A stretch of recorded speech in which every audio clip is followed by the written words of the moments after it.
우리 예수님께서 마지막 시대에 대한 징조에 대해서 말씀을 14절까지 말씀하셨습니다. 이 부분은 결국 온 인류가 맞이하게 될 우리 종말에 대해서 얘기하고 있는 것이죠. 종말이라고 얘기하면, 끝이라고 얘기하면 우리는 이게 우리 뭔가 공포감이 조성되고 끝나면 이제 절망, 파괴, 멸망에 대해서 생각합니다. 그러나 여러분, 에스카톨로지라고 얘기하는 종말론은 절정을 의미하는 것이에요. 단순히 끝을 얘기하는 것이 아니라 끝과 더불어서 절정을 의미하는 것입니다. 멋있는 영화가 마무리될 때 그냥 끝만 나는 게 아니에요. 완전히 다 파괴되고 끝나고 무너지고 깨어지는 것만 나타나는 것이 아닙니다. 여러분과 제가 좋아하는 스토리의 이 끝은 대부분이 해피 엔딩이잖아요. 새드 엔딩의 무비들이 있지만 그게 기억에 오래 남지만 새드 엔딩을 좋아하는 사람이 별로 없습니다. 무너지고 깨어지고 부서지는 것으로 끝나는 것을 좋아하는 사람이 별로 없어요. 그래서 우리는 언제나 해피 엔딩을 우리 마음 속에, 우리 영혼 속에 하나님께서 심어주신 대로 이제 해피 엔딩을 좋아하는 그런 존재들입니다.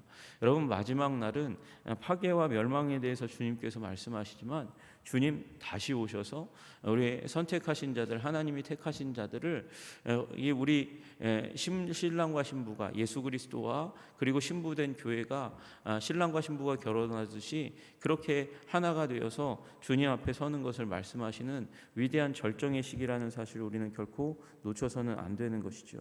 여러분, 그래서 종말의 때에 우리가 이 하나님의 뜻을 온전히 분별하고 굳건하게 서고 흔들리지 않도록 하기 위해서 우리를 관리해야 하기도 하지만, 여러분, 마지막 때를 향한 기대와 소망도 가지시는 여러분들 되시기를 주님의 이름으로 축복합니다. 그래서 주님 다시 오실 거예요. 우리 29절부터 31절에 말씀하신 대로 주님 다시 오십니다. 다시 오실 때에 우리 헷갈리지 않도록 주님께서 너무나 명백하도록 그렇게 내가 다시 오는 것을 온 세상이 다 알도록 그렇게 보여주겠다, 그렇게 말씀하십니다. 우리 30절에 보니까 그때의 인자의 징조가 하늘에서 보이겠다. 여러분, 인자는 예수님이 스스로를, 자기 자신을 말씀하실 때 사용하신 말씀입니다. 그 인자, 다니엘서에 나왔고 에스겔서에서 나왔던 그 인자라는 말이 이제 나중에 돼서 예수님이 사용하실 때는 메시아라는 의미로 사용하고 계신 것이거든요.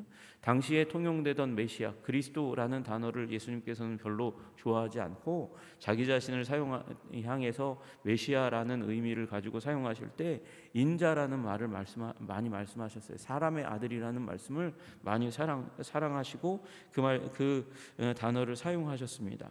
그 인자가 올 거라는 거예요. 인자의 징조가 나타나겠는데 그때 땅의 모든 족속이 통곡하며 그들이 인자가 구름을 타고 능력과 큰 영광으로 오는 것을 보리라, 그렇게 말씀하셨어요.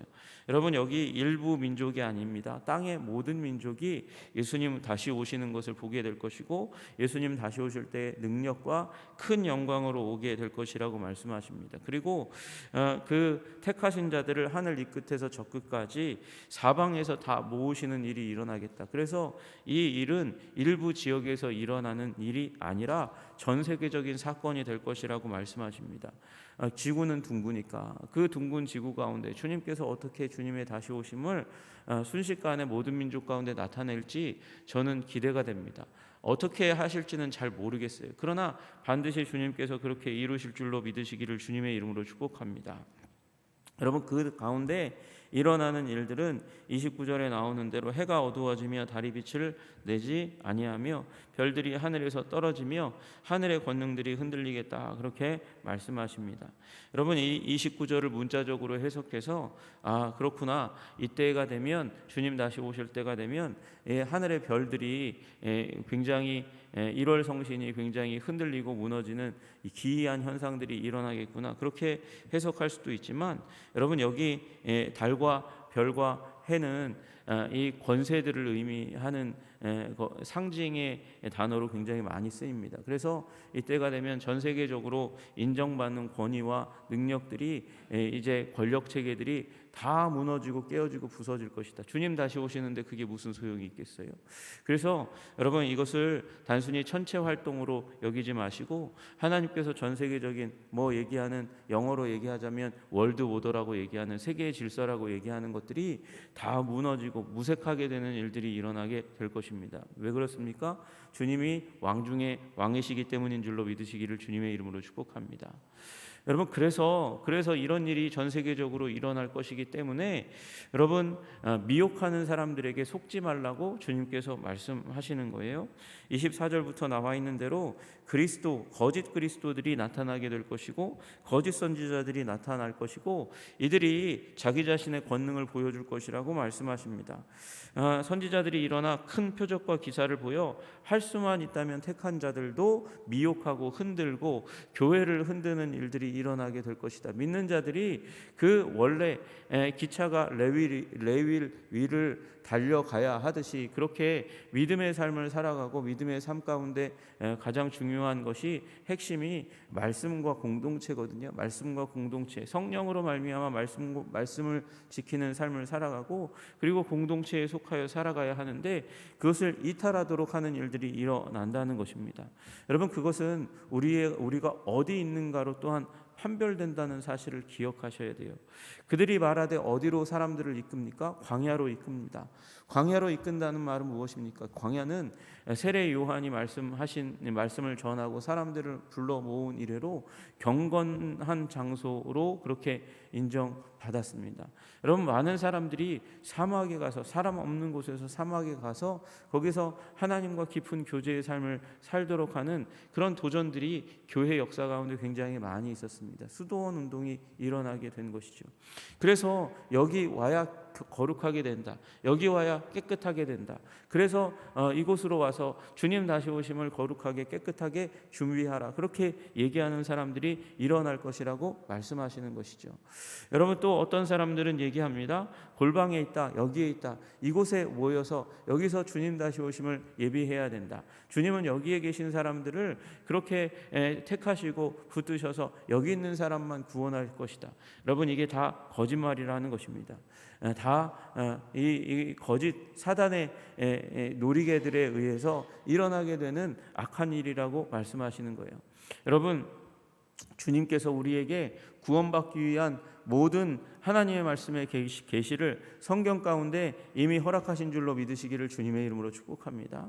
여러분, 교회가 힘없고 그리고 연약해 보이고 그리고 딴짓하는 것처럼 보여도 여러분, 교회는 어떤 존재입니까?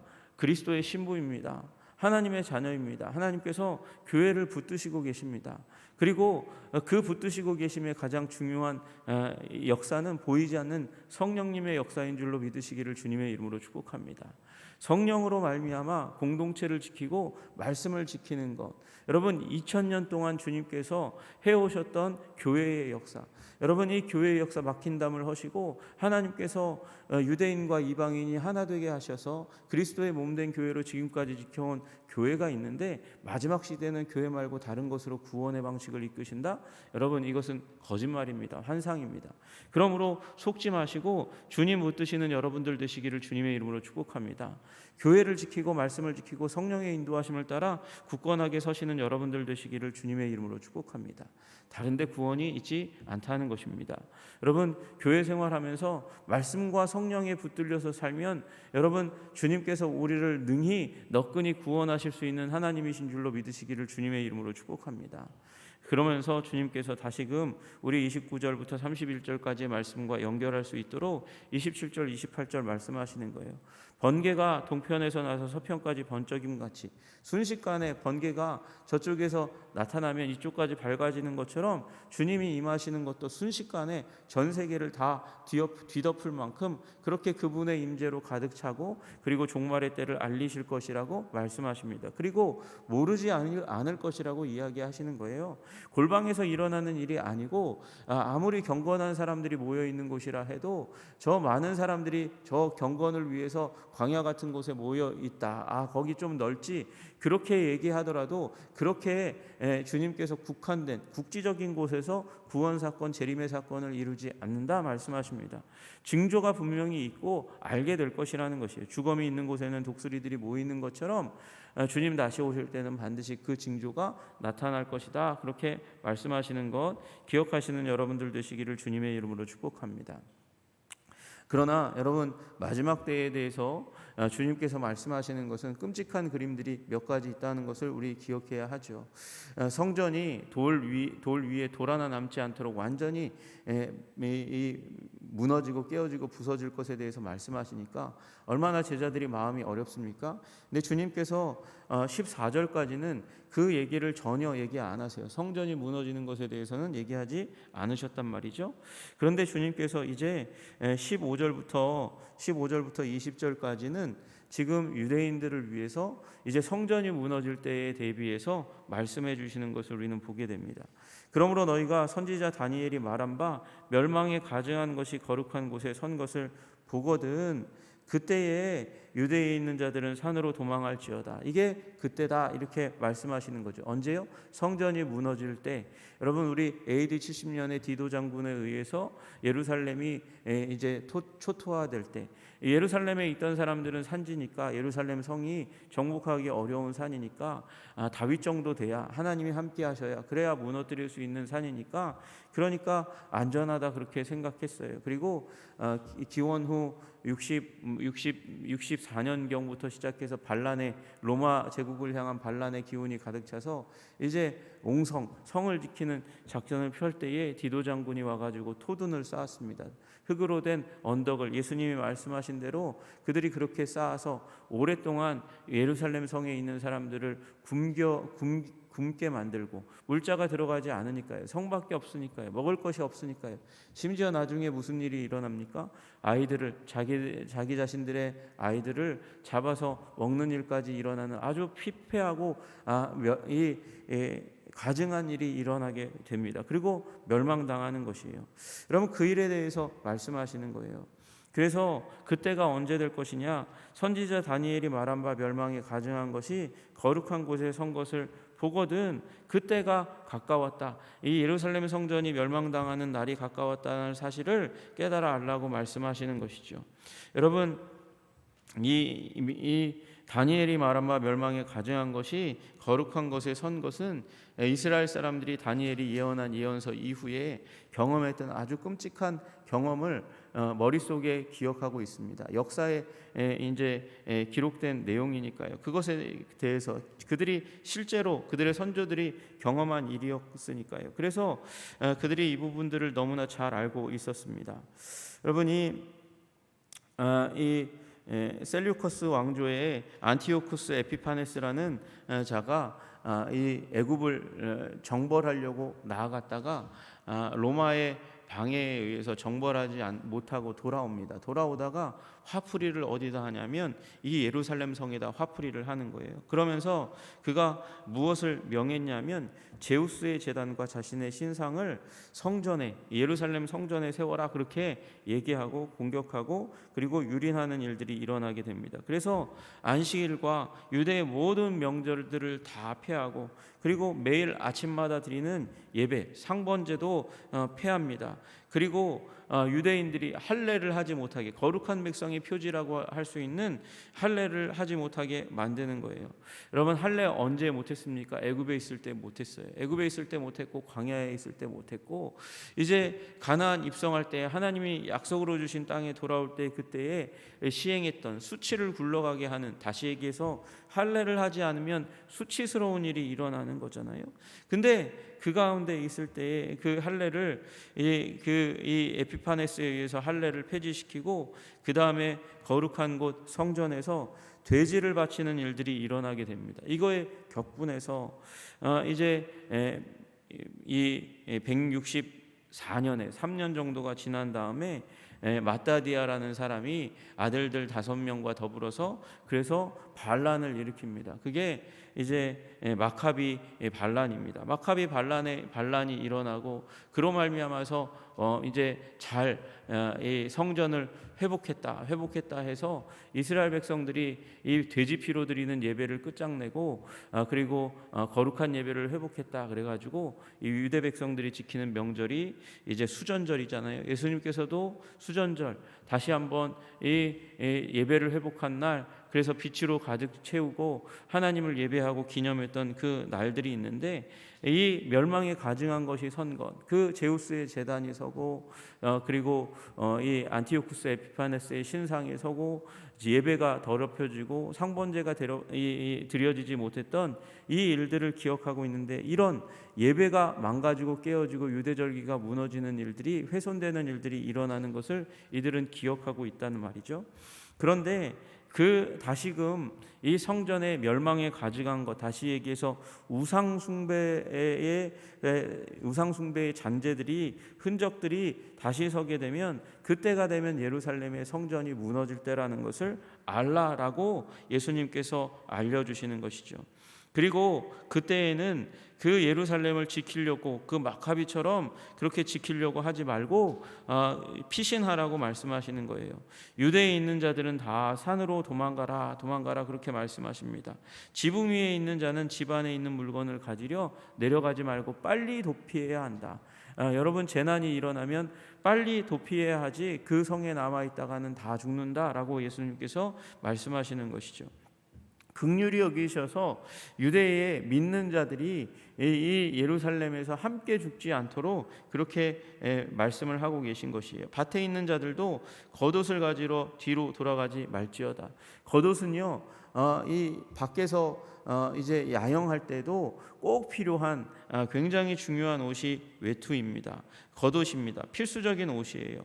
그래서 이 외출할 때는, 장기적으로 외출할 때는 외투를, 겉옷을 반드시 가지고 나가야 했는데, 그것도 가지고 가지 말아라. 그만큼 이 재난이 긴급하고 위중한 것이다. 그렇게 말씀하십니다. 그리고 그날에는 아이벤 자들과 젖먹이는 자들에게 화가 있다. 그렇게 말씀하십니다. 아주 연약한 자들이, 도움이 필요한 사람들이 매우 큰 고통을 당하는 아주 처절한 화가 그 가운데 임하게 될 것이고, 너희가 도망가는 일이 겨울이나 안식일이 되지 않도록 기도해라.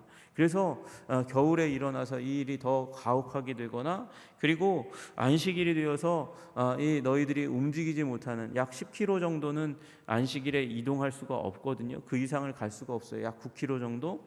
여러분, 그러니까 가지 말라고 그렇게 이야기하는 것입니다. 그날이 되지 않도록 위해서 기도하라 그렇게 말씀하십니다. 그때는 환란, 큰 환란이라고 말씀하시고, 창세로부터 지금까지 이런 환란이 없었다 이렇게 얘기합니다. 유대 민족에게 있어서 이 환란은 그냥 단순한 한 날의 며칠 정도의 환란이 아닙니다. 이것은 이 2차 대전 후에 이스라엘이 회복되기 전까지 계속해서 그 후유증이 남아있는, 한 민족이 거의 2000년 정도 저 나라와 민족이 공동체가 없이 흩어질 수밖에 없었던, 유리방황하게 만드는 아주 큰 환란이 되었던 것이죠. 여러분, 그러나 유대인들에게도 하나님께서 자비를 베푸시고 은혜를 베푸셔서 그 날들을 감하여 주셨습니다. 그 날들을 감하지 아니하면 모든 육체가 구원을 얻지 못할 것이나, 그러나 택하신 자들을 위하여 그날을 감하시리라. 여러분, 우리 지금 이 큰 환란에 대해서, 유대인들이 만나는 이 큰 환란, 이 유대의 패망에 대해서 말씀하시지만, 또한 더불어서 이 일들이 여전히 지금까지도 멸망에 가증한 것이 거룩한 곳에 서 있잖아요. 이 거룩한 곳은 어디를 얘기합니까? 이 거룩한 곳은 문자적으로 얘기하자면 성소를 얘기하는 것입니다. 성소와 지성소, 그 자리, 성전이 있는 자리를 얘기하는 거거든요. 지금 예루살렘 성전 있습니까? 없습니까? 없잖아요. 예루살렘 성전이 세워져 있는 곳은 원래 이 모리아산 위입니다. 모리아산. 지금 예루살렘 성전이 서 있었던 곳이 모리아산이고, 모리아산 어디에 아브라함이 이삭을 바쳤던 곳, 그곳 위에 원래 솔로몬이 성전을 세웠고 스룹바벨이 성전을 세웠고 개축해서 이 헤롯이 이 성전을 증축한 것이거든요. 근데 그게 다 무너졌어요. 그곳에 지금 그 정확한 그 자리에 무엇이 세워져 있냐면 이 이슬람의 황금돔 사원이 세워져 있습니다. 그러니까 멸망에 가증한 것이 성전, 성소, 지성소 그 위에 지금 세워져 있는 것이에요. 그래서 여러분 지금도 여전히 멸망에 가증한 것이 그곳에 서 있습니다. 그곳에 무엇인가가 문제가 생기고 월드 오더라고 얘기하는 세계의 질서가 흔들리면 여러분 우리들은 주님 다시 오실 때가 이제 가까워지고 있구나. 그러면 어떻게 해야 됩니까? 어디 모여야 됩니까? 누구를 따라야 됩니까? 아니죠. 여러분 교회를 지키고 복음 전하는데 애쓰고 힘쓰시는 여러분들 되시기를 주님의 이름으로 축복합니다. 교회는 구심점입니다. 교회는 가정입니다. 여러분 가정 구성원이 가정이 없으면, 모일 수 있는 가정이 없으면, 물리적인 가정이 없고 아버지가 어머니가 없으면 다 깨어지고 부서지고 무너지고, 그리고 아버지 없는 고아와 같이 되어가지고 그래서 방황하는 일들이 일어나는 거예요. 여러분 교회가 센터입니다. 교회를 지켜야 됩니다. 교회를 통해서 신앙의 근간이 굳건하게 서고 아버지와 어머니의 사랑이 있는 것처럼 하나님의 사랑이 우리를 지키고 보호하게 되는 줄로 믿습니다. 그리고 또 하나 주님께서 말씀하신 대로 그 사랑의 공동체를 지킴과 더불어서 이 천국 복음이 모든 민족에게 증언되게 하여 온 세상에 전파되리니 그제야 끝이 오리라. 여러분 여루살렘과 온 유대와 사마리아와 땅끝까지 이르러 교회를 중심으로 교회의 선교하는 복음을 전하는 일이 일어나야 그 일에 우리 순종해야 될 줄로 믿으시기를 주님의 이름으로 축복합니다. 선교사가 땅끝까지 가도 그 끈이 어디에 있어야 돼요? 그 중심이 어디에 있어야 돼요? 교회에 있어야 되는 거예요. 교회에 있어서 교회 파송 선교사죠. 교회의 집합체인 교단 파송 선교사, 교회 파송 선교사, 교회를 중심으로 해야지 나는 어디서 파송받지 않았지만 나는 선교사입니다. 여러분 그렇게 말씀하시는 선교사치고 제가 본 선교사님 중에서는 제대로 된 선교사님들을 본 적이 없어요. 여러분 땅끝까지 가는 선교사도 교회 중심으로 선교하는 것입니다. 여러분 그러므로 우리가 교회 중심으로 우리 마지막 시대에 모든 나라 모든 민족이 다 알도록 임하실 그 주님 바라보면서 오늘 우리의 삶의 지경 예루살렘과 유대 땅 가운데 복음 전하시는 여러분들 되시기를 주님의 이름으로 축복합니다. 주님께서 기회 주시면 우리의 삶의 현장 가운데서 좀 먼 곳으로 사마리아까지 가서도 복음 전하는 우리 한성교회 되시기를 주님의 이름으로 축복합니다. 우리가 갈 수 없는 곳에는 우리 선교사님 파송하여 땅끝까지 주님 나라 확장하는 우리 한성교회 아름다운 교회, 큰 품의 교회, 하나님의 품으로 온 세계를 이웃을 품고 우리 가족을 품고 교회를 품을 뿐만 아니라 땅끝까지 품을 수 있는 하나님의 품을 가진 큰 교회 되시기를 우리 주님의 이름으로 축복합니다. 기도하겠습니다. 하나님 아버지, 마지막 시대에 대해 주님께서 말씀하십니다. 얼마나 이렇게 하나님 두려움과 아버지 떨림도 있지만 아버지 벅찬 가슴과 기대와 소망도 함께 품게 되는지 모르겠습니다. 주님, 그러나 그때 또한 말씀하신 것이 있습니다. 그날들을 감하지 않으냐면 모든 육체가 구원을 얻지 못할 것이다 말씀하여 주셨습니다. 주님께서 감해 주십니다. 택하신 자들을 위해서 줄여 주십니다. 여기에 하나님의 자비와 은혜가 있습니다. 환난 가운데서도 주의 백성들을 주목하여 보시며 돌보시며 아버지 쇠하고 망하고 무너지고 깨어지고 부서지지 않도록 완전히 멸절하지 않도록 주님께서 자비를 베푸시고 은혜를 베푸시고 통치하시고 다스린다는 사실을 우리가 굳건하게 믿고 우리 주님 바라보며 신앙생활하는 우리 하나님의 백성들 다 되게 하여 주시옵소서. 교회를 중심으로 말씀을 붙들고 말씀을 통해서 예수님의 옷자락을 붙들고 성령의 인도하심 따라 목자 되신 예수님 따라 한 걸음 한 걸음 아버지 따라가며 아버지 거룩하게 주님 닮아가는 우리 주의 백성들 다 되게 하여 주시옵소서. 예수님 이름 받들어 기도드리옵나이다. 아멘.